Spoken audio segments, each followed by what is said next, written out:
Le numérique, c'est fantastique. Je me donne 2 minutes pour tester. Pixaloop. On y va.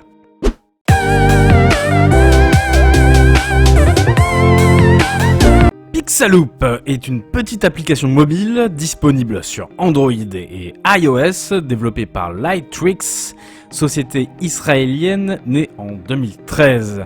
En 2018, elle a généré 50 millions de dollars de revenus pour 250 employés. Alors, Pixaloop, c'est une application assez connue, mais c'est toujours sympa de savoir qu'elle existe. On teste tout ça en direct et en temps réel, ou presque. D'abord, je vais me trouver une petite image libre de droit sur le site très connu Unsplash. Faudrait que je choisisse une image avec une vraie démarcation entre le ciel et la mer. Alors, qu'est-ce qu'on a par là? Oui, non, ouais, ok, je ne sais pas trop, ouais, allez. On va partir sur celle-là, c'est pas la plus belle, mais elle fera parfaitement l'affaire. Nous voici sur l'appli, et je n'ai plus qu'à ajouter des lignes de mouvement, comme ceci. Ensuite, j'appuie sur Play, et je vois le résultat. Alors on voit que le principe de base, c'est juste une simple déformation qui se répétera en boucle.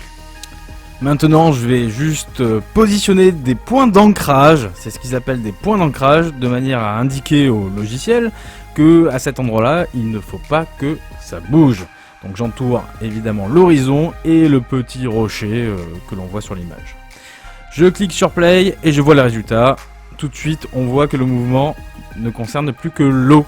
Et c'est parfait, c'est très bien, c'est exactement ce que je voulais. Je rajoute quelques lignes de mouvement, histoire de rendre ça un peu plus crédible.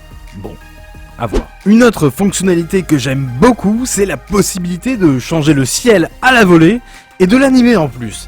Et cela en une fraction de seconde.